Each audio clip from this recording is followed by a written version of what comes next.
Peraí que travou tudo aqui o computador.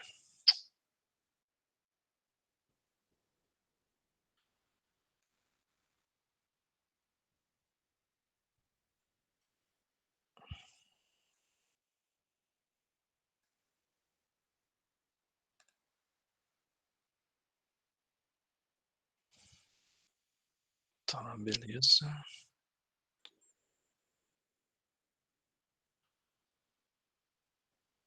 Beleza. Pessoal, vocês estão me ouvindo e vendo a minha tela? Sim. Show. Vamos lá então, pessoal. Hoje a gente volta com a aula de função, né? Semana passada eu ajudei a Letícia com a parte de geometria. Hoje a gente volta, depois de 15 dias, com a parte de álgebra. E finalmente a gente começa as funções, né? Na verdade, vocês provavelmente já devem ter visto função na física. Eu vou dar um exemplo bem simplesinho do que vocês viram de função. Pra gente, é uma aula introdutória. Tudo que a gente viu no curso até agora, notem, né? Tipo, nós estamos na 6ª aula. As 5 aulas anteriores que a gente teve dessa parte de álgebra foi tudo uma base para a gente começar a estudar as funções, tudo bem? Então, hoje a gente começa um assunto que vai aí até não sei quando, né? Porque a gente vai estudar todos os tipos de funções existentes. Então, hoje a gente faz uma introdução, vai ver alguns conceitos e funções importantes. Notem que alguns conceitos que a gente vai ver, inclusive o primeiro aqui é um conceito que a gente já viu, que é o conceito de conjunto. Então, sempre importante estar revisando esses conceitos, tá? Dando uma olhada, se tiver dúvida, não deixar a disciplina acumular. E é isso. Então, se tiverem dúvidas, abra o microfone, manda no chat, estou com ele aberto aqui, eu vou sempre dando uma olhada, para se vocês precisarem tirar alguma dúvida. Bom, vou pegar meu laser aqui. Beleza, vamos começar então. Pessoal, para a gente estudar uma função, a gente precisa compreender alguns conjuntos existentes, alguns conjuntos específicos, né? Lembrem que isso daqui essas representações aqui que eu tenho na tela são 2 conjuntos, né? É o conjunto A, aqui representado por esse diagrama, e a gente tem o conjunto B, representado por esse diagrama, tudo bem? Quem são os elementos do conjunto A? É o número 1, o 2, o 3 e o 4. Quem são os elementos pertencentes a B? É o número 1, 4, 9, 16 e 25. Tudo bem?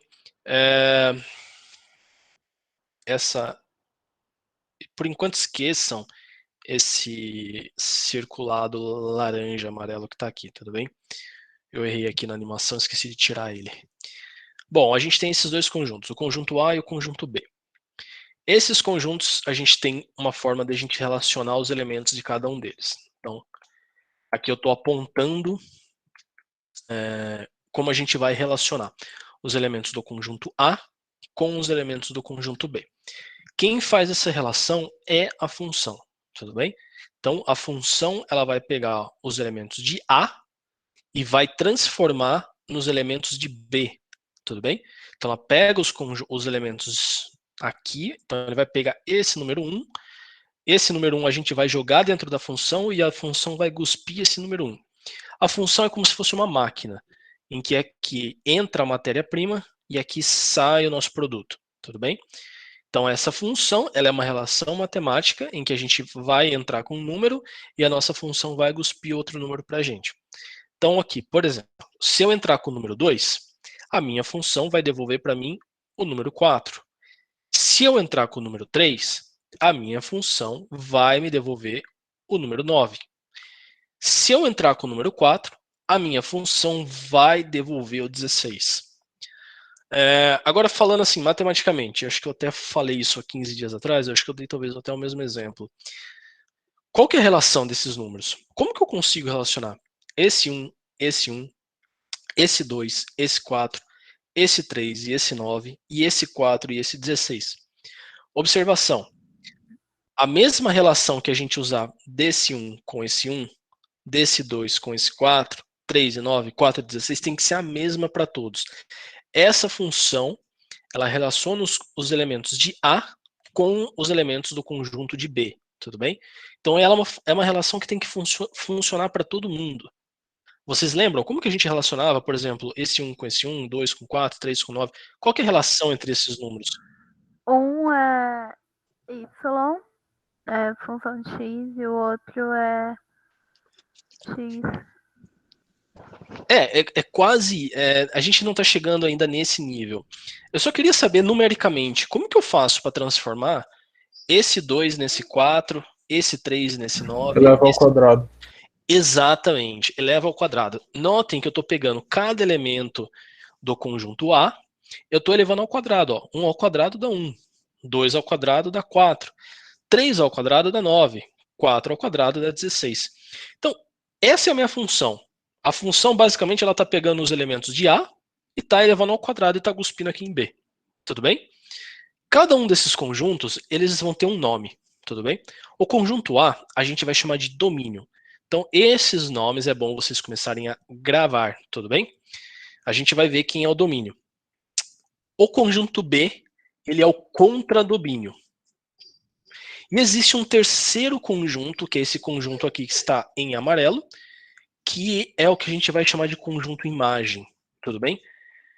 O conjunto domínio, de uma forma bem chula, a gente pode falar, são todos os elementos que vão entrar na função, tudo bem? Domínio são todos os elementos que vão entrar na função. O contradomínio são todos os elementos possíveis de saírem da função. Tudo bem? Eles são possíveis. Não significa que são todos os elementos que vão sair da função. Alguém quer perguntar alguma coisa? Tranquilo? O conjunto imagem, esses sim, são todos os elementos que saem da função. Pessoal, só fazer uma observação. Se você estiver ouvindo um barulhinho de fundo, um choro aqui, alguma coisa, é minha cachorra que tá aqui, tá? Então, não estranhe. Então, a gente tem três conjuntos importantes. O conjunto A, que são todos os elementos que vão entrar na função, que é o domínio. O contradomínio são todos os elementos possíveis de saírem da função. E o conjunto imagem são todos os elementos que saem da função. Existe o conjunto, tem que tomar cuidado que o conjunto imagem e o conjunto contradomínio, eles não são a mesma coisa, tudo bem? Eles podem ser iguais em algum momento, mas não necessariamente eles são iguais, tá? Então tem que tomar, tanto por isso que eu até coloquei esse 25 aqui. Notem que se no conjunto A tivesse o número 5, se a gente tivesse, vamos pegar aqui uma caneta. Se a gente tivesse aqui o número 5, eu conseguiria ligar esse 5 aqui. Aí eu teria que o meu conjunto imagem seria todo mundo aqui. O conjunto imagem é todo mundo que a função GOSP, que ela devolve, tudo bem? Como eu não tenho esse 5, deixa eu pegar a borracha. Como eu não tenho esse 5 aqui, esse 25 ele não faz parte do conjunto imagem. Ele faz parte do conjunto contradomínio, porque ele poderia ser um número possível da função. Tudo bem? Ficou claro o que é cada um desses conjuntos? Domínio, contradomínio e imagem? A gente vai ver ele mais para frente num exemplo. Tá bom. Deixa eu pegar meu laser, então. Vamos ver um exemplo, tá? Um bondinho que se desloca por uma montanha sai da primeira estação de embarque. Após 1 hora de viagem e 20 quilômetros percorridos, faltou um S ali, o bondinho chega na segunda estação. Então ele sai da primeira estação, chega na segunda, depois de 1 hora e 20 quilômetros percorridos. A partir da segunda estação, o bondinho leva 2 horas e 40 quilômetros para chegar na terceira estação. Tudo bem? Então, essa é a situação que a gente tem. É sempre interessante quando a gente tem um texto, principalmente que traz algumas informações físicas para a gente fazer um desenho para a gente entender isso visualmente. É legal a gente fazer desenho porque facilita nosso entendimento do problema. Tudo bem? Então, aqui, só para a gente tentar compreender esse problema. Eu tenho a estação 1. O bondinho vai sair da estação 1. Ele vai percorrer 20 km em 1 hora. Então, vamos lá. Ele percorreu 20 km em 1 hora. Aí ele chegou na estação 2, certo? Da estação 2 até a estação 3, ele levou mais 2 horas e percorreu 40 quilômetros. Após isso, ele chegou na terceira estação. Tudo bem? Bom, a gente tem aqui primeiro as informações na forma de um texto, aqui as informações na forma de um desenho, tudo bem? Agora, a gente pode colocar essas informações na forma de uma tabela. Então, aqui eu tenho a estação, eu estou saindo da estação 1 para a estação 2, estou saindo da estação 2 para a estação 3. Quanto tempo eu demoro para sair da estação 1 para a estação 2? 1 hora. Quanto tempo eu percorro? 20 quilômetros. Da estação 2 para a estação 3, quanto tempo eu demoro? 2 horas. Qual que é a distância aqui? 40 quilômetros. Só para testar vocês, qual que é a velocidade média desse bondinho?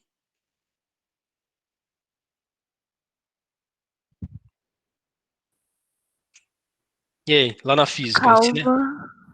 aprenderam isso em cinemática. Como que a gente calcula, Raciocinando. como que a gente calcula a velocidade média?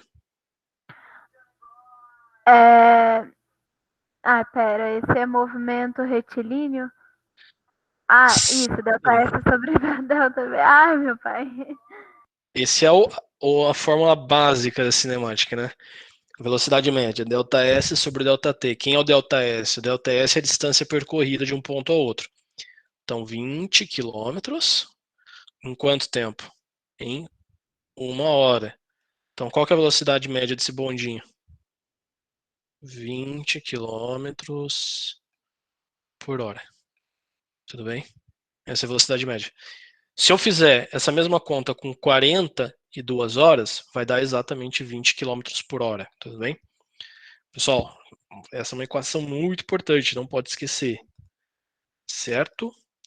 Bom, vamos supor que o bondinho ele tem uma velocidade constante, ele nunca mude. É um padrão do tipo de bonde. Então, todo bondinho vai andar a 20 quilômetros por hora, tá? E se eu quiser saber quanto esse bondinho vai percorrer depois de 10 horas rodada, quanto que ele vai andar? Se esse bondinho andar 10 horas, quanto que ele vai ter rodado? Ó, 1 hora ele anda 20, 2 horas ele anda 40. E se ele andar 10? 200 quilômetros. Muito bem. Bom, quando a gente faz essa relação, uma 20, 2 40, 3 60, 4 80, quando a gente está fazendo esse tipo de relação, indiretamente a gente está criando uma função, tudo bem? Nesse caso, para esse nosso exemplo, deixa eu pegar meu laser aqui de novo, a gente tem essa relação aqui. A distância, ela é 20 vezes o tempo. Ó, 20 vezes 1 hora dá 20 quilômetros. 20 vezes 2 horas dá 40 quilômetros. Se eu fazer 20 vezes 3, vai dar 60. 20 vezes 10 vai dar 200. Esse 20 aqui, ele é a velocidade, né? Ele, fisicamente, o significado físico dele é a velocidade. Essa daqui, bem simplificadamente, é a equação do sorvete, tá? Aquela que vocês aprendem na cinemática, a equação do espaço no tempo. Essa relação aqui, distância é igual a 20 vezes o tempo, isso daqui é uma função. Como assim uma função? É uma função em que a entrada, a gente tem uma entrada de um valor, quem que é a entrada de valor? É o tempo. A gente vai trocando o tempo. A gente coloca tempo igual a 1, tempo igual a 2, tempo igual a 3, 4, infinitas vezes. A gente multiplica por 20 e a gente acha a distância. Então, isso significa que a gente calcula a distância em função do tempo. Olha só, calcula a distância em função do tempo. Ou seja, essa distância aqui é uma função. A gente calcula ela em função do tempo. Tudo bem? Só que, em vez de a gente ficar escrevendo distância, tempo, a gente precisa ser um pouco mais prático algumas vezes. Então, a gente pode, por exemplo, nesse caso, em vez de escrever distância e tempo, eu posso colocar assim, nesse formato, em que D, entre parênteses o T, não significa que esse D está multiplicando, não. Na verdade, isso é um elemento único, tá? D parênteses T. Cadê o lápis? Aqui. Isso daqui é um elemento único. Como a gente lê isso daqui? Distância em função do tempo. Significa que a distância, ou a variável D, ela varia quando T varia. D, a função D é igual a 20 vezes T. Tudo bem? A gente pode falar a função dt é igual a 20 vezes t. Tudo bem? Beleza, pessoal? Tranquilo? Alguma dúvida?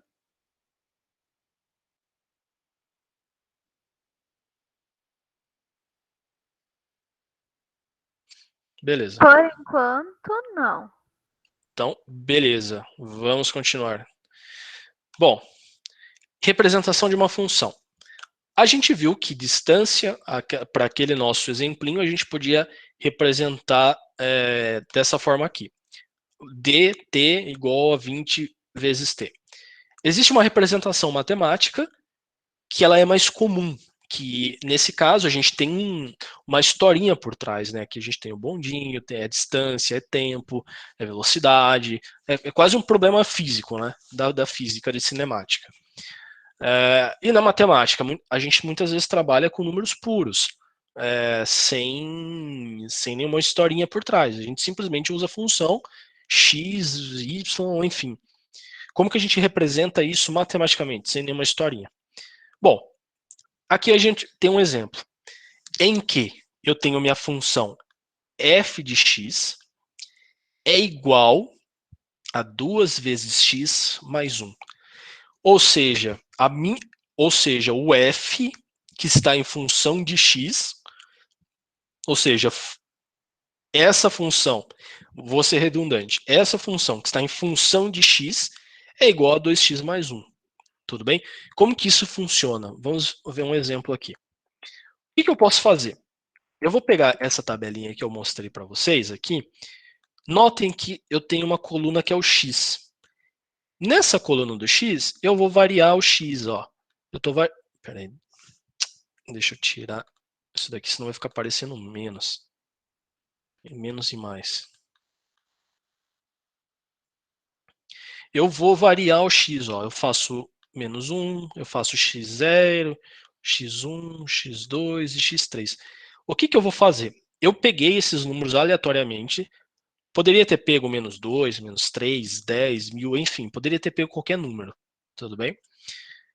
E o que eu vou fazer? Eu vou pegar esse valor aqui, que eu vou falar, ó, o x vai ser menos 1 nesse momento. Aí o que eu vou fazer? Eu vou pegar esse x e vou colocar aqui dentro da função. O que significa isso? Que eu estou calculando a função para quando x é menos 1. Quando x é menos 1, o que eu faço? No lugar do x na função, eu vou substituir por menos 1. Tudo bem? Então, em vez de ser 2x mais 1, vai ser 2 vezes menos 1 mais 1. Tudo bem? E eu vou fazer exatamente a mesma coisa para todos os outros x, valores de x que eu escolhi. 0, 1, 2 e 3. Então, anotem, ó. Quando eu for calcular a função para x igual a 0, no lugar do x, eu coloco 0. Tudo bem? E eu faço a conta. Olha só, para o primeiro caso. 2 vezes menos 1 é menos 2. Menos 2 mais 1 dá menos 1. Então, o que eu estou fazendo? Para quando o x é menos 1, o f de menos 1 vale menos 1.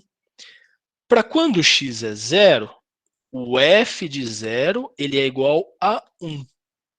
Tudo bem? Por quê? 2 vezes 0, 0, mais 1, 1. Quando x for 1, eu vou calcular o f de 1. Estou calculando o f de 1. 2 vezes 1, 2, mais 1, 3. Então, quando x é 1, o f de 1 é 3. Quando x é 2, o f é 5. Quando x é 3, o f é 7. Tudo bem? Então, basicamente, aqui. Peraí, deixa eu trocar a cor. aqui eu vou trocar os valores de x, eu vou ficar calculando, coloco os valores que eu quiser, eu fico trocando esses valores e vou achando resultados, que é o resultado dessa conta aqui. Tudo bem? Quando eu tenho esse resultado, eu acho um par. Eu acho, por exemplo, aqui o menos 1, o 0, o 1, o 1, o 3, o 2, o 5, o 3 e o 7. Uma outra forma de a gente representar exatamente essa mesma situação é, em vez de eu usar o f de x, eu usar a letra y. Aqui eu acabei esquecendo de mudar na hora que eu estava montando a apresentação. Deixa eu já arrumar. Aqui não era para ser isso daqui. Em vez de usar f de menos 1, f de 0, f de 3, eu posso simplesmente colocar y igual a menos 1. Eu faço a conta, né? Y igual a 2 vezes menos 1 mais 1. Y igual a 2 vezes 1 mais 1 igual a 3. É a mesma coisa para todos. Basicamente, o resumo disso é f de x é a mesma coisa que y. Tá? Então, a gente pode tanto usar a notação de f de x ou de y. Tudo bem? Alguma dúvida em relação a isso?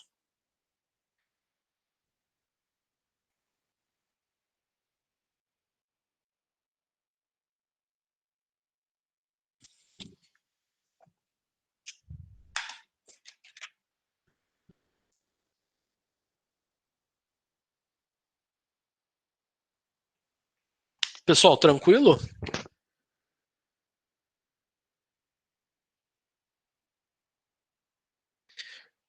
Então, basicamente, a gente troca o valor de x e calcula para quanto vale esse x, tá bom? Tudo bem, já foi. Esquece por enquanto isso aqui embaixo, porque é um erro da apresentação. Bom, vamos pegar esse mesmo exemplo, f de x igual a 2x mais 1, o que a gente acabou de fazer, tá? Exatamente isso daqui, o que a gente acabou de fazer. Eu vou pegar valores aleatórios de x menos 1, 0, 1, 2, 3, vou calcular o f de x, e o que eu vou ter? Lembrar que f de x é a mesma coisa que y, tá? Eu posso escrever dessa forma, uma forma mais resumidinha. Ó, quando eu calculo, eu uso x menos 1, eu calculo aqui menos 1. Então eu tenho par ordenado aqui, ó, menos 1, menos 1. Quando eu calculo x igual a 0, eu tenho o f de x igual a 1. Quando eu calculo para x igual a 1, eu tenho f de x igual a 3. Então, eu simplesmente estou anotando aqui, isso daqui é o que a gente chama de par ordenado, par xy, tudo bem? Então, quando o x é menos 1, o y é menos 1. Quando o x é 0, o y é 1. Quando o x é 1, o y é 3. Quando o x é 2, o y é 5. Quando o x é 3, o y é 7. Então, lembrem lá daqueles nossos primeiros diagramas, esses valores de x são os caras que estão no contradomínio, lá no primeiro conjunto. Esses valores de y, eles são os caras que estão dentro do conjunto imagem. Tudo bem? Então, aqui a gente tem essa relação, ó. Menos 1, 0, 1, 1, 3, 2, 5, 3, 7. Lá naquele exemplo, a relação era x ao quadrado. No nosso exemplo aqui presente, é 2x mais 1. Essa é a relação. Tudo bem? Bom, o que a gente pode fazer com esses pares aqui? Lembram do plano cartesiano que a gente tinha visto? Das ordenadas e das abscissas? Quem que eram as ordenadas e quem eram as abscissas? As abscissas eram quem? X ou Y? X. E as ordenadas, então, só pode ser Y. O que a gente fazia, pessoal?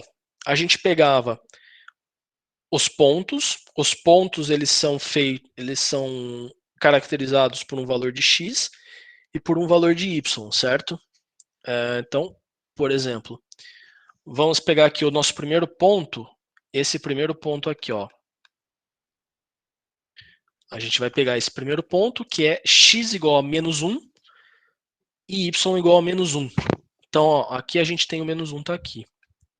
Ó, menos 1, menos 1. Aí o que a gente fazia? A gente traçava uma reta auxiliar e o cruzamento dessas retas era o ponto. Tudo bem? Então a gente traçava, esse aqui é o ponto de x menos 1 e y menos 1. A gente precisa traçar o segundo ponto, esse ponto aqui, que é x igual a 0, ó, 0 é a própria origem, e y igual a 1. Então aqui, ó, exatamente aqui.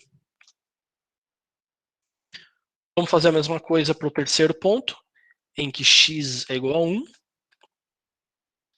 e y igual a 3, ó. 1, 2, 3 aqui. Aqui está o 3. Temos o nosso terceiro ponto. Bom, o quarto ponto é x igual a 2, aqui está o 2, e y igual a 5, então está lá em cima. Aqui, o cruzamento de 2 e 5, a gente tem o nosso quarto ponto. E a mesma coisa a gente vai fazer aqui para x igual a 3, y igual a 7, vai estar lá em cima o ponto. Tudo bem? Quando a gente pega uma função, por exemplo, principalmente quando a gente quer desenhar uma função,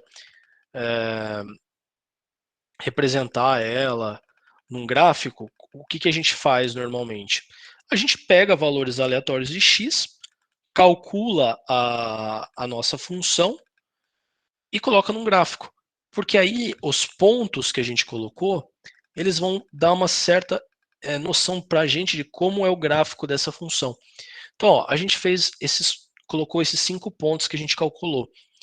Que tipo de gráfico é esse que está formando aqui? Que tipo de figura está formando aqui?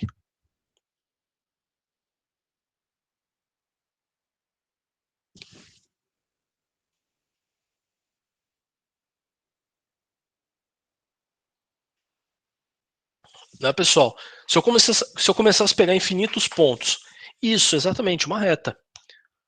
Se eu traçar aqui uma reta, exatamente por esses pontos, tudo bem?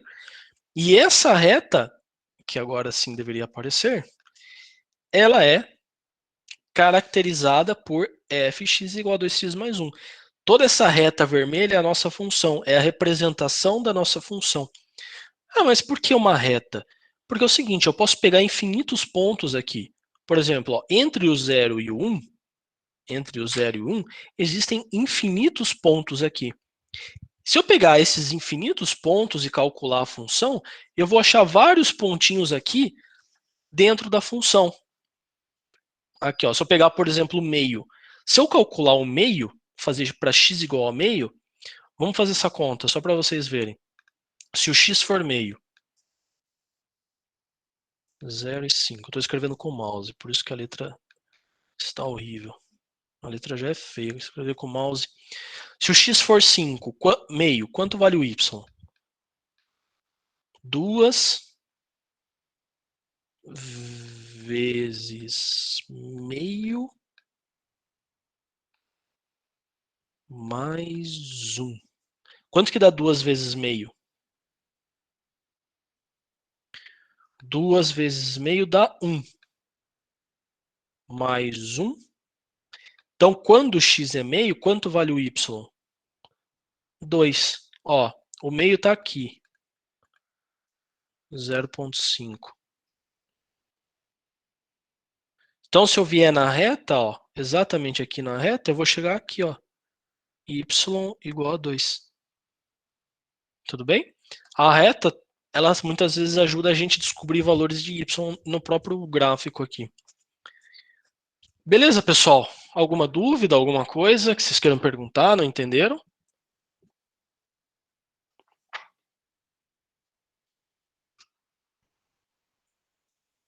Todo mundo tranquilo? Então, vamos continuar.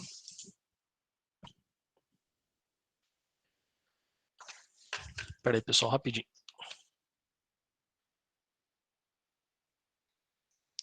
Deixa eu pegar o laser. Bom, só para a gente voltar aqui para aquela nossa representação, só para a gente reforçar mais uma vez o conjunto domínio contra domínio, a gente tem aqui as nossas relações, tudo bem? O conjunto domínio são básicas, entre aspas, né? Estou fazendo aqui uma definição bem grosseira, né? O domínio são todos os valores para x. O contradomínio são todos os valores possíveis de f de x ou y. Lembrar que f de x e y são a mesma coisa. E aqui a imagem são todos os valores de y. Tudo bem? Bom, por que a gente precisa reforçar isso? Existe uma representação também, matemática, que a gente pode representar aqui uma função através dos seus conjuntos domínio e contradomínio. Então, por exemplo, aqui o conjunto A é o conjunto domínio, aqui é o conjunto B, é o conjunto contradomínio. A gente pode representar assim, a função f, dois pontinhos, conjunto domínio, flechinha para o conjunto contradomínio. Tudo bem? De modo geral, a representação que provavelmente vocês vão ver é essa, f reais em reais. Tudo bem? Porque a gente pode, na função, entrar qualquer valor real e pode sair qualquer valor real. Nem sempre é isso, mas muitas vezes vocês vão se deparar com alguma coisa assim. Tudo bem? Dúvidas, pessoal? Tranquilo.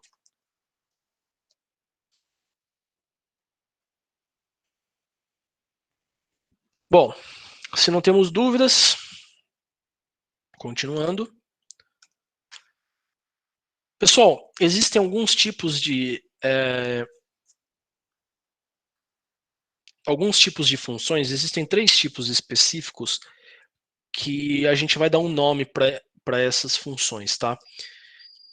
Que é a sobrejetora, injetora e a bijetora. São 3 nomes, sobrejetora, injetora e bijetora. A primeira que a gente vai ver é a sobrejetora. O que a sobrejetora fala? Que assim, se a definição da sobrejetora é exatamente isso daqui, ó. O conjunto imagem é igual ao conjunto contradomínio. Ou seja, não vai existir nenhum número aqui sobrando. Tudo bem? Notem que ó, o número 1, 2, 4 e 3, todos os números do conjunto contradomínio. Então, lembrar, aqui é o conjunto domínio, o A é o conjunto domínio, o B é o conjunto contradomínio. E quem que é o conjunto imagem? É todo mundo que está relacionado pela função. Ou seja, o 1, 2, o 4 e o 3. Ou seja, o conjunto imagem, nesse caso, ele é igual ao conjunto contradomínio. Tudo bem? Por quê? Porque não tem nenhum número sobrando aqui no conjunto contradomínio. Quando a gente tem essa situação, a gente tem o que a gente chama de função sobrejetora. Tá bom? Então, aqui a definição. Uma função de conjunto domínio A e contradomínio B será sobrejetiva ou sobrejetora se e somente se o conjunto imagem coincidir com o contradomínio, ou seja, se todos os elementos do contradomínio são imagem. Tudo bem? Essa é a função sobrejetora. A função injetora é o seguinte: o que não pode acontecer na função injetora? Ou melhor, o que deve acontecer? Notem que cada elemento aqui, A, B, C e D, eles estão relacionando um conjunto aqui. Ó. Por exemplo, o A está com 1, o B está com 2, o C está com 3 e o D está com 4. Não existe uma repetição de elementos aqui dentro do conjunto imagem. Vamos dar um contra-exemplo do que não é uma função injetora, para ficar mais fácil.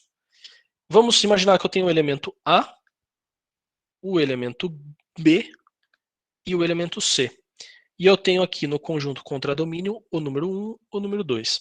Eu consigo relacionar o A com 1, o B com 2 e eu consigo relacionar o C com 2. Então notem o que está acontecendo. Eu tenho 2 elementos com o mesmo valor da função. Quando eu tenho essa situação aqui, Isso daqui não é uma função injetora. Por quê? Para ser uma função injetora, as imagens elas não podem ser iguais, elas não podem se repetir. Então, cada elemento do conjunto contradomínio tem que ter um elemento único no conjunto imagem. Tudo bem? Então aqui, ó, aqui a gente tem uma definição mais um pouquinho formal, né? X1 e X2, ou seja, dois elementos do conjunto domínio, não pode ter a sua imagem igual, tudo bem? Jamais, para nenhum valor. Aqui na definição, uma função f de conjunto domínio A e contra domínio B será injetiva ou injetora, C e somente C. Os elementos distintos do domínio, ou seja, para cada elemento do domínio, possuírem imagens distintas no contradomínio, ou seja, eles não podem repetir. Então, ó, isso daqui não é uma função injetora, tudo bem? Porque elementos diferentes do domínio, aqui é o domínio, aqui é o contradomínio, eles têm o mesmo valor de imagem. Se acontecer isso, isso não é uma função injetora, tudo bem? Dúvidas do que é uma função sobrejetora e do que é uma função injetora? Então, sobrejetora é o conjunto contradomínio tem que ser igual ao conjunto imagem. Não pode ter nenhum elemento a mais no contradomínio. E a função injetora é que cada elemento do domínio tem que ter uma imagem distinta no contradomínio. Ficou claro isso, pessoal?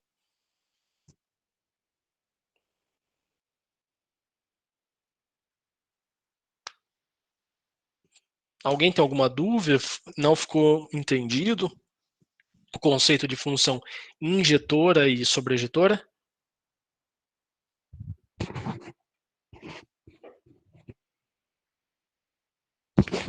Beleza, está tranquilo? Vamos continuar então. Beleza, pessoal, que bom. Então, a gente tem agora, ó, sobrejetora, injetora e agora a gente tem bijetora. Para ser uma função bijetora, a gente precisa que essa função seja sobrejetora e injetora ao mesmo tempo. Tudo bem? Então, para ser bijetora, eu preciso que seja sobrejetora e injetora ao mesmo tempo. Se isso acontecer, a gente tem uma função bijetora. Então, aqui, na definição, uma função f de domínio A e contra domínio B será bijetora se e somente se ela for injetora e sobrejetora simultaneamente. Ou seja, ela tem que ser as duas coisas ao mesmo tempo. Ou seja, elementos distintos do domínio possuem imagens distintas e a imagem coincide com o contradomínio. Beleza? Então, a gente tem sobrejetora, injetora e bijetora. A gente tem essas três, tá bom? São os três tipos de funções que a gente pode definir em relação ao domínio e ao contradomínio e aos seus elementos. Alguma dúvida, pessoal, em relação a esses conceitos?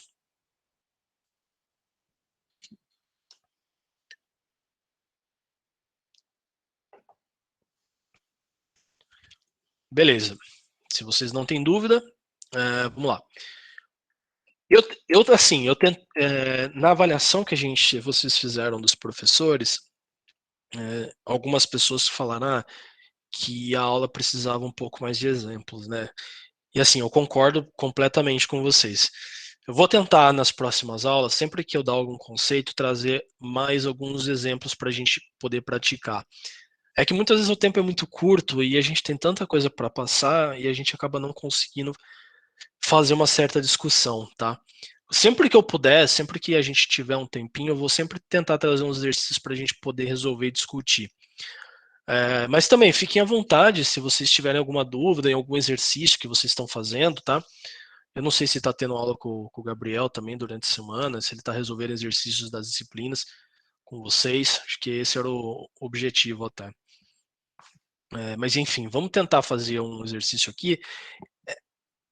É mais para a gente fazer uma discussão, né? se isso aqui é em relação a uma função. Bom, a gente tem aqui uma função que ela é representada por esse gráfico. Espera aí, deixa eu pegar o laser. Ela é representada por esse gráfico aqui, ó. A gente tem o eixo X, o eixo Y, tá? Eu estou representando aqui basicamente só o primeiro quadrante, os valores positivos, né? Essa função é essa coisa vermelha aqui. Ela não tem um formato específico. Notem que ela é uma curva aqui, aí ela vira aqui, aí depois ela vira uma reta aqui. Tudo bem?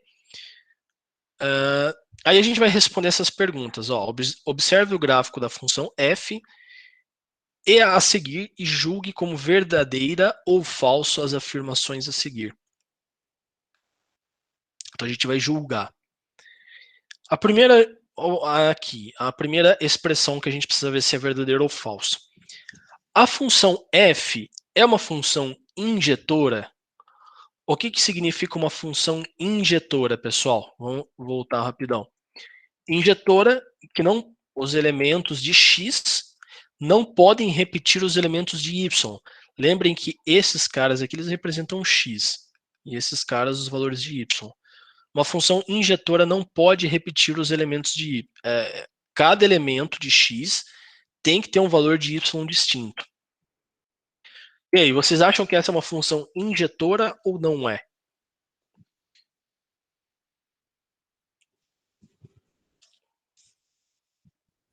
Olha, eu acho que tá aparentemente sim, é. Como que a gente descobre se uma função é injetora? A gente traça uma reta nesse gráfico aqui, em algum ponto que a gente acha que essa reta vai cruzar duas vezes. Então, ó, se eu traçar uma reta aqui, essa reta está cruzando em dois pontos. Esse ponto e esse ponto aqui. Tudo bem? O que significa estar cruzando nesses dois pontos? Significa que esses dois pontos eles pertencem à função.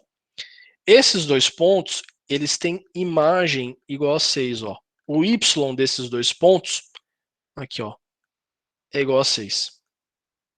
Significa que eu tenho dois pontos aqui no x, aqui embaixo, mais ou menos, um pouco antes do 4, e aqui entre o 5 e o 6.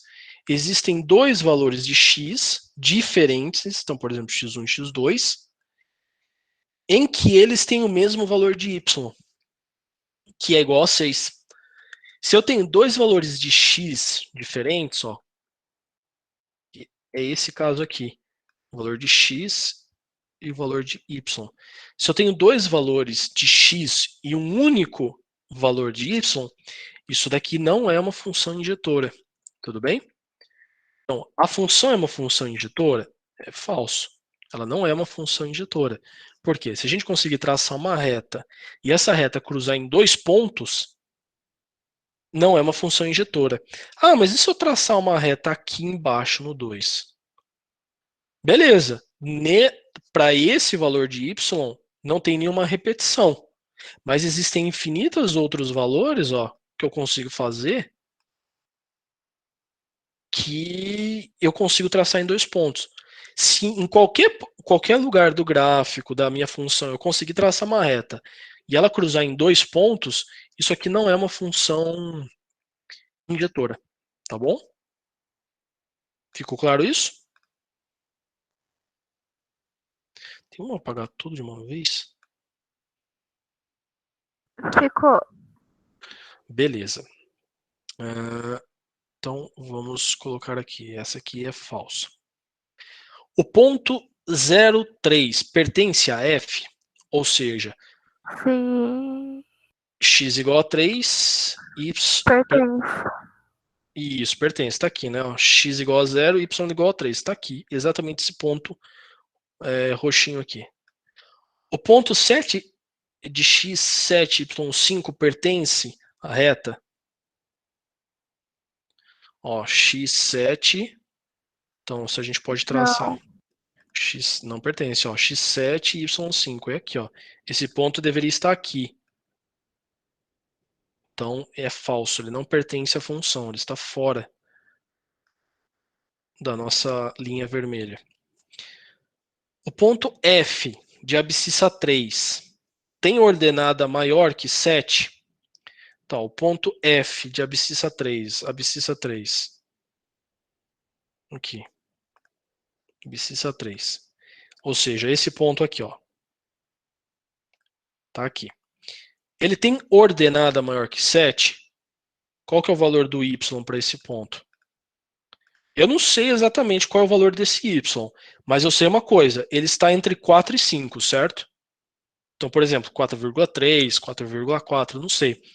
Esse valor aqui, ele é maior que 7?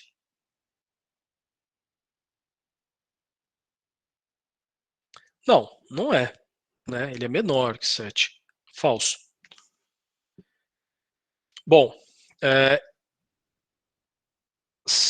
aqui a quinta pergunta. Existe apenas um ponto de f com ordenada igual a 6,73? Pessoal, 6,73. Puta número ruim de a gente achar. Não existe nem escala aqui para a gente achar. Como que a gente faz, então?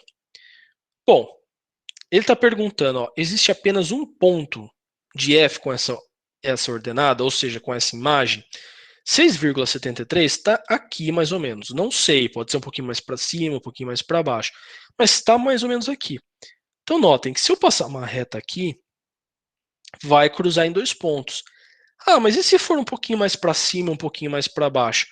Vai cruzar do mesmo jeito, ó. 6,73 é um valor que está entre 6 e 7. Se eu traçar qualquer reta entre 6 e 7, vai cruzar sempre em 2 pontos. Aí vem a pergunta, existe apenas um ponto de f com ordenada 6,73? Não, vai existir 2 pontos, tudo bem? Um aqui na esquerda e um aqui na direita.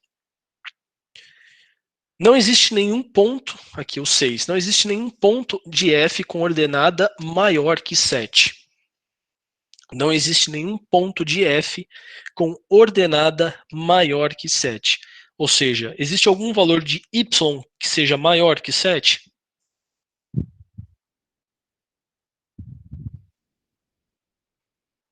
que vocês acham? Existe. Existe, né? Existe aquela curvinha, essa curvinha aqui em cima. Pera aí, pessoal. Essa curvinha. Eu não tô achando o mouse. Aqui, ó. Pera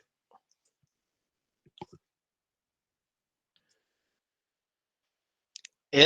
Toda essa curvinha aqui, né? Ela é maior que 7. Então existe. Então não existe nenhum ponto. Falso. Existe um único ponto de f com ordenada igual a 2,99999. Então, se a gente pegar 2,9999, é quase 3. Não é 3, mas é quase 3. Se a gente pegar aqui, ó, mais ou menos, só vai existir um único ponto. Tudo bem? Então, isso daqui é verdadeiro. Aqui. Se x está entre 0 e 4, e esse ponto pertence à função, então o y tem que estar entre 3 e 7. O que eu estou falando? Se eu pegar um intervalo de x, ou, aqui nas abscissas, de 0 até 4, se eu pegar esse intervalo aqui,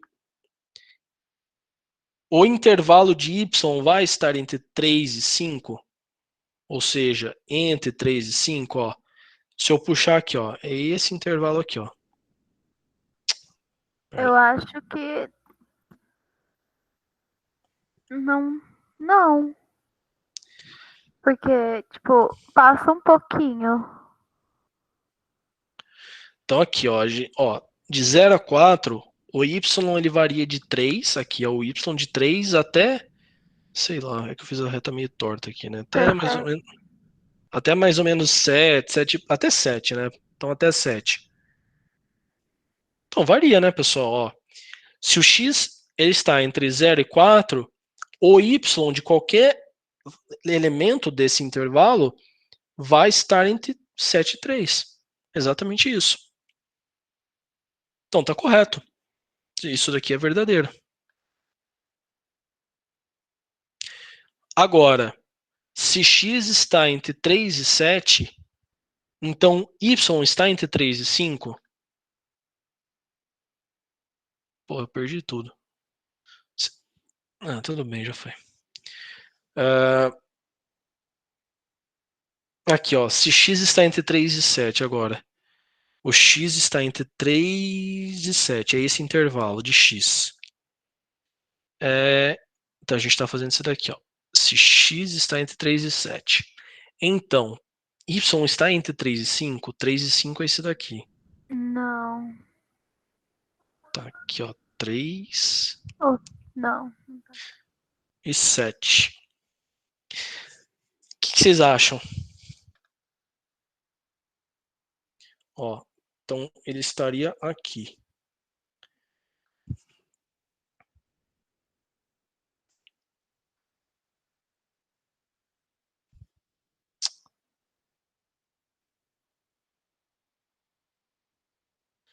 Se eu pegar, pessoal, qualquer valor de 3 até 7, qual que vai ser o máximo e o mínimo que eu vou conseguir? O mínimo vai ser esse valor aqui, 3, alguma coisinha. Esse valor aqui, ó, 3, alguma coisinha. E o máximo vai ser esse valor aqui, ó, 4, alguma coisinha. Ou seja, se eu pegar qualquer valor entre 3 e 7, esses valores vão estar entre 3 e 5? Essa é a pergunta. Dá uma olhada. Ó, 3 e 5. Olha só, tá exatamente aqui dentro. Tá dentro do intervalo. É um intervalo menor? É, mas está dentro de 3 e 5. Ficou claro? Então isso aqui é verdadeiro.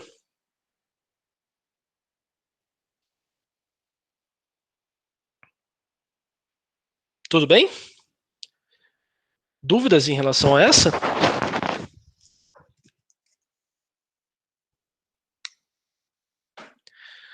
Beleza. Aqui, ó, 10, domínio. F, o domínio de F, ou seja, todos os valores de x possíveis estão entre 0 e 10. Isso é um intervalo fechado, ou seja, está incluindo o 0 e o 10. Pessoal, onde a gente vê o domínio de uma função?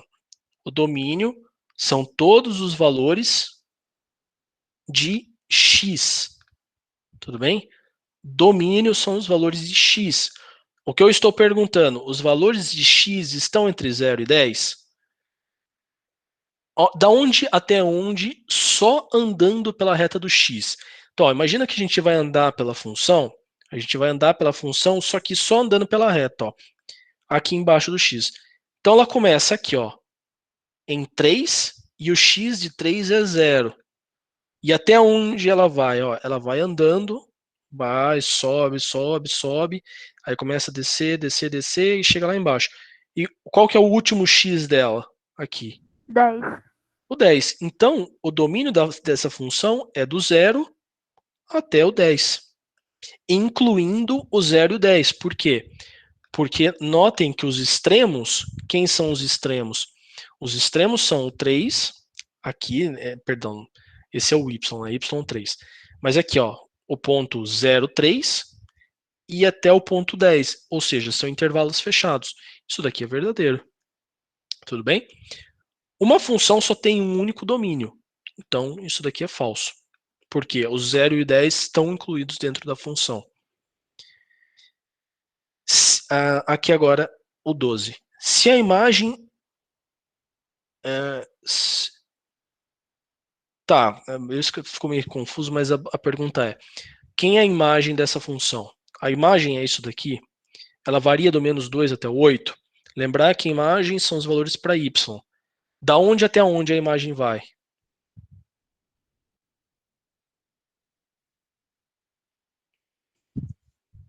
Ela vai do 3, não, do menos 1 Isso, do menos 1, até os 7 e tantos. 7 e pouquinho. Na verdade, eu não estou falando que a imagem vai de menos 2 até 8. Eu estou falando o conjunto imagem está dentro do intervalo menos 2 até 8? Ó, menos 2 até 8 seria aqui, ó, 8 até o menos 2 lá embaixo. Ficou ruim aqui. Está, né, pessoal? Está dentro. Sim, sim. Então isso aqui também é verdadeiro. Espera aí que ficou doido o negócio. Verdadeiro. 13ª. A imagem de f de x... A imagem de f igual a f de x para todo f de x entre menos 1 e 7,5. Aqui eu estou perguntando a imagem de f de x. Então, basicamente, quem que é a imagem dessa função? É o intervalo que vai do menos 1. E se a gente admitir que o valor máximo aqui dessa função, vamos admitir que aqui seja 7,5,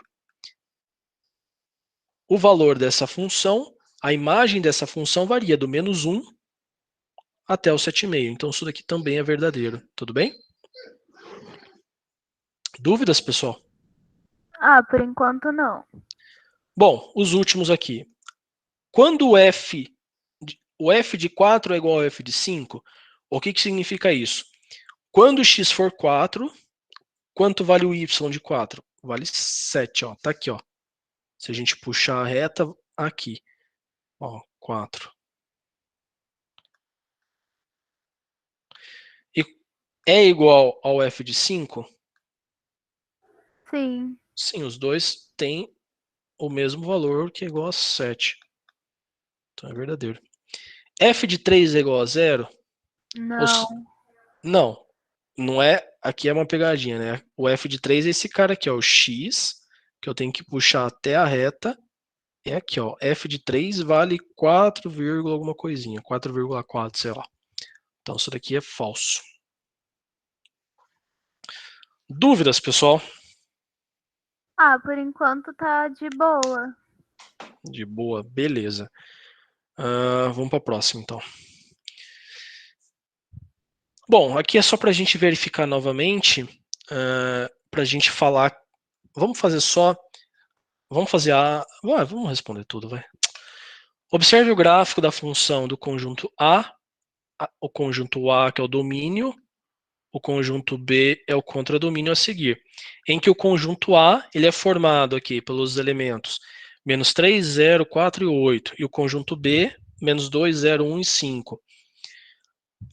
E a gente tem aqui uma representação dos pontos dessa função e daqui das retas que formam essa função. A primeira pergunta, qual é o conjunto domínio, contradomínio e imagem dessa função? Primeiro, o conjunto domínio. Quem que é o conjunto domínio? São todos os valores de x, tudo bem? Quem que é o conjunto domínio aqui? Menos 3, 0, menos 2. Isso, ele vai pegar... Calma, não, menos 2 não. Menos 3, 0, 4 e 8. É o Isso, A, né? é o conjunto A, é o próprio conjunto A, tudo bem?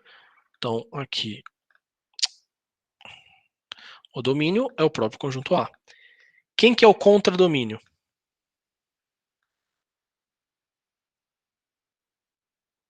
É o conjunto B, que é o Y. Muito bem. Quem é o conjunto imagem?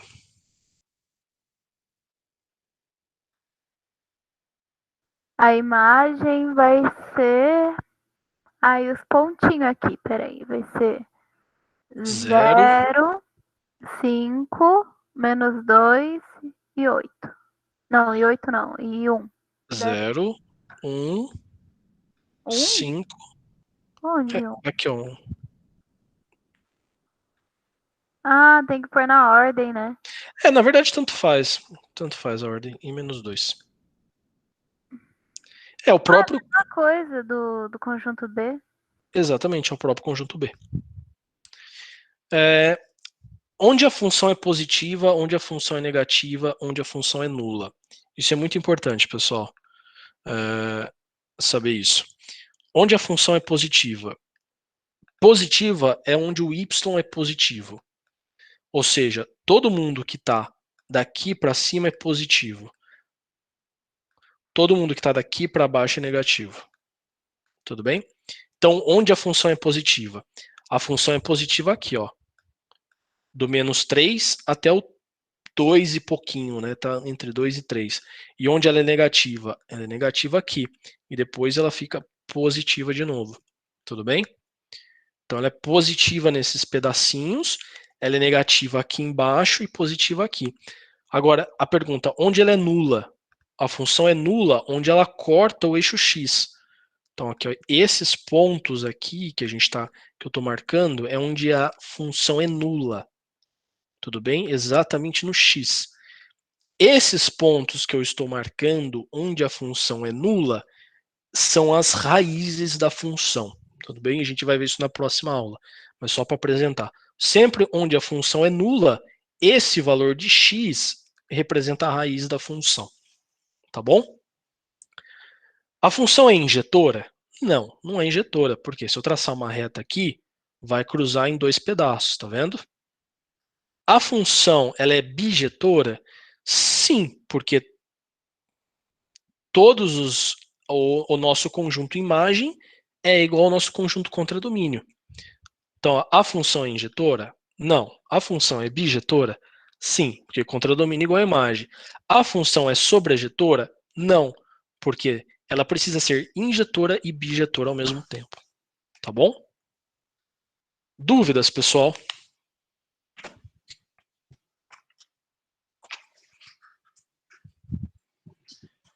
Alguma dúvida?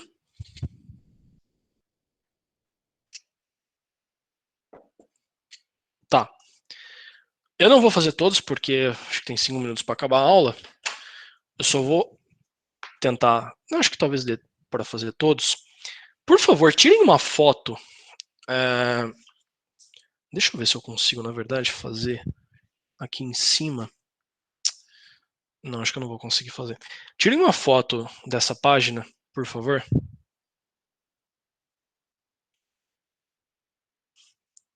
Que eu vou mudar a tela aqui.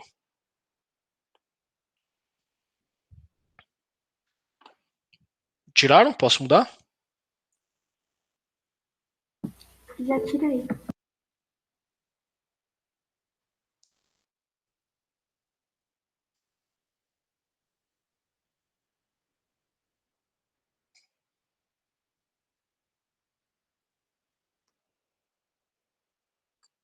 Bom, só para a gente finalizar a aula, eu preciso apresentar para vocês um jeito de a gente identificar o domínio de algumas funções, ou seja, todos os valores de x possíveis, quando a gente tem algumas situações assim, quando a gente tem a função puramente matemática escrita, tá? Então, só para a gente poder encerrar, eu tenho a situação seguinte, eu tenho o conjunto A, eu estou só reescrevendo o que estava ali no slide, em que ele tem o conjunto menos 2, menos 1, 0, 1 e 2. Tudo bem? E eu vou perguntar para vocês, a alternativa A, quem é o domínio dessa função aqui? Eu quero saber quem é o domínio dessa função. Depois, eu quero saber quem é o domínio dessa função. Pessoal, quando eu pergunto quem é o domínio, eu estou perguntando o quê? Quem é o domínio? Não tem acento em quem, né, Leandro? Quem é o domínio? Tá perguntando X. Na verdade, a pergunta poderia ser a mesma. Quais valores de X eu posso colocar na função sem dar zica na função? Ou seja, sem dar problema na função. Vocês vão ver, identificar facilmente nesses dois exemplos aqui. Pessoal, olhem para essa função da letra B. Tá? F de x é igual a raiz de x. Existe algum número que eu não posso colocar dentro de x, no lugar do x? Negativo. Exatamente. Eu não posso, por exemplo, fazer uma raiz de -2. Tudo bem? Não existe uma raiz de índice par negativa. Então, quem que eu tenho que excluir do meu domínio? Eu tenho que excluir do meu domínio os números negativos. Então, quem que é o meu domínio aqui nesse caso? Para essa situação? O meu domínio são todos os reais não negativos. Tudo bem? Ou seja, eu basicamente excluí os negativos do meu domínio. O zero está aqui dentro? Tá. Por isso que eu estou falando reais não negativos. Por quê? Porque são os positivos mais o zero. Tudo bem? São os números positivos mais o zero. Então, o meu domínio são os reais não negativos. Quem que é o meu domínio para a alternativa A? Quem são? Existe algum valor que se eu colocar em x ao quadrado vai dar problema?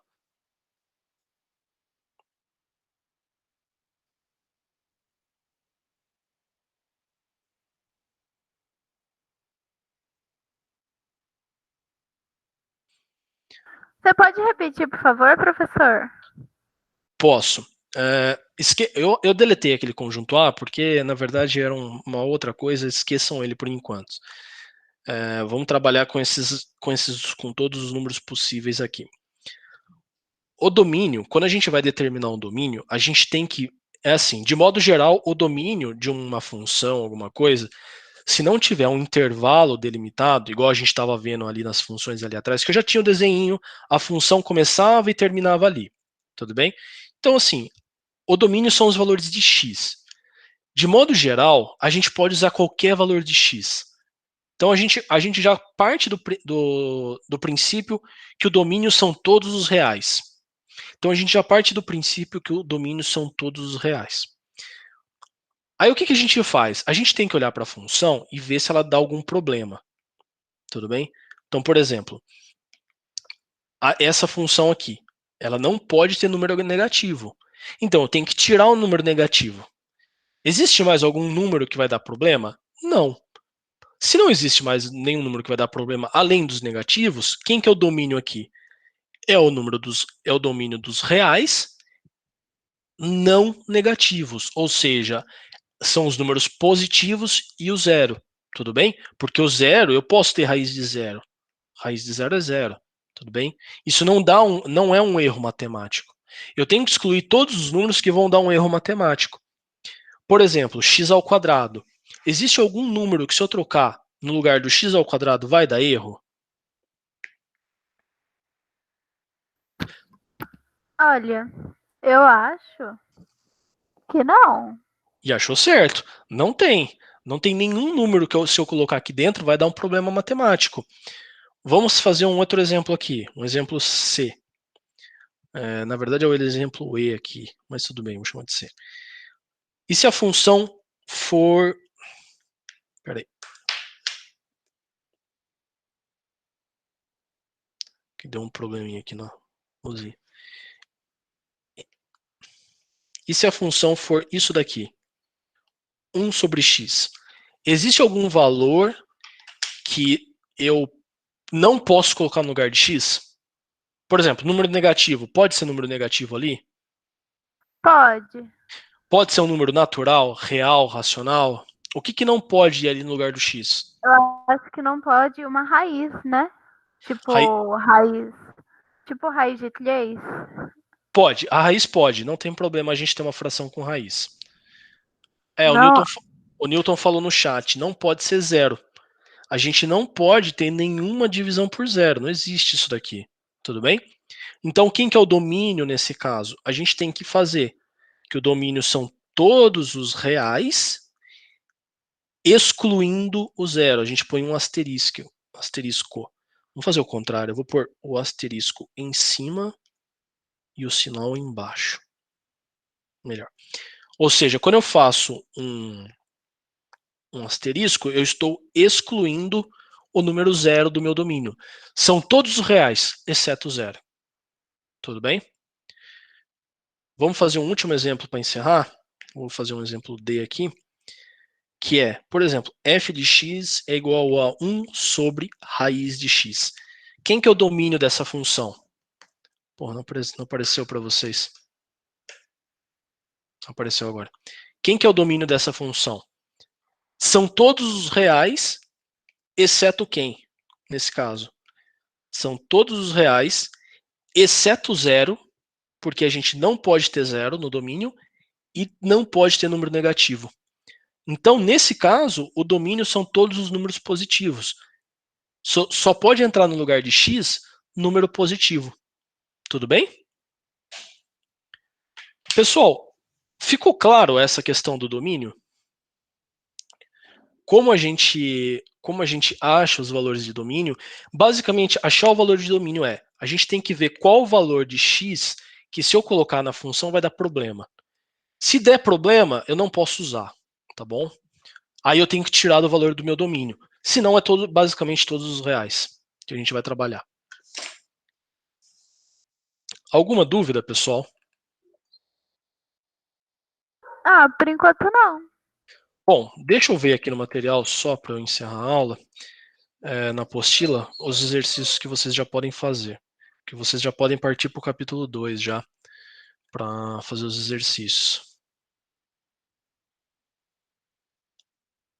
Bom, aqui é o capítulo 1. Acho que vocês já fizeram todos os exercícios de conjuntos, né? Já destruíram o material. Resolveram tudo. Então, ó, aqui no capítulo 2 da apostila de vocês, vocês vão ter as explicações de definição de conjunto, representações de uma função, o que é uma função, injetora, sobrejetora, imagem, está tudo bem escritinho lá. Na próxima aula a gente vai ver mais algumas coisas, mais umas definições de função, o que é uma função par, o que é uma função ímpar, e a gente começa a função do primeiro grau, que é a função afim. De exercício, vocês podem fazer aqui, espera aí que eu estou chegando nos exercícios, podem fazer a parte do revisando,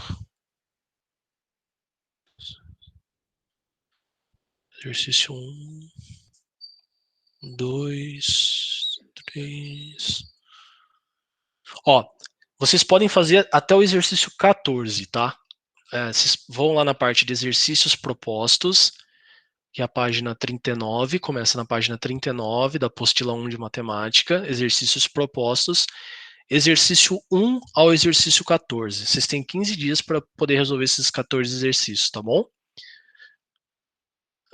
Se tiverem dúvidas, vocês podem me chamar no WhatsApp, podem perguntar. Então, exercícios, página 39, apostila 1, matemática, do exercício 1 até o exercício 14. Vocês têm 2 semaninhas para fazer esses exercícios, tá bom? Beleza, pessoal? Alguma dúvida?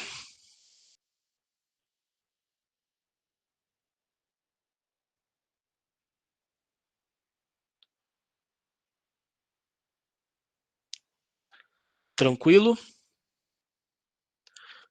Beleza, então, pessoal. Obrigado pela participação aí. Espero que tenham aprendido um pouquinho de função, pelo menos a introduçãozinha.